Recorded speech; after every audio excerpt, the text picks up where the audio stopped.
His secret fight for life. 2 weeks in a coma, 5 months in the hospital. He was closer to death than anybody ever knew.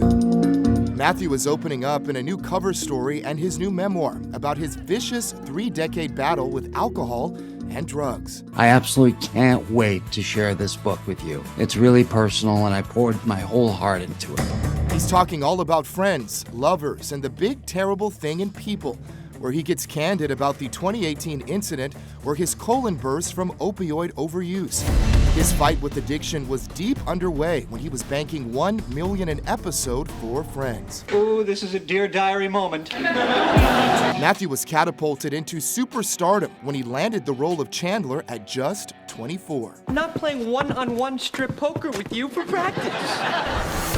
That's when he said his addiction was really starting to take a hold of him. At one point, he was taking 55 Vicodin a day and was down to 128 pounds. He admitted he went to rehab 15 times. Getting sober is a really hard thing to do. In 2016, he talked to The Hollywood Reporter about his disease. You can't have a drug problem for 30 years and then expect to have it be solved in 28 days. Matthew said you can see the evolution of his addiction by how his appearance changed on the show. They did experiments on me. People obtained an excerpt from his book where he said he was so horrified by how thin he was during season 3. His clothes were 3 sizes too big. Then, this is the famous proposal episode at the end of season 6. Will you marry me? Season 7 picks up with the same scene, but Matthew lost 50 pounds in the meantime. Matthew told People he was never high while shooting Friends, but during the reunion, he admitted he used to suffer panic attacks. I felt like I was gonna die if they didn't laugh. And we turn to addiction specialist Dr. Andre DeKukin right now. Doc, we're all having a hard time wrapping our heads around 55 Vicodin a day. Is it physically possible for the body to build up to that kind of level? Short answer is yes. It is incredible, but in my own practice, I have seen more than double that amount. Wow.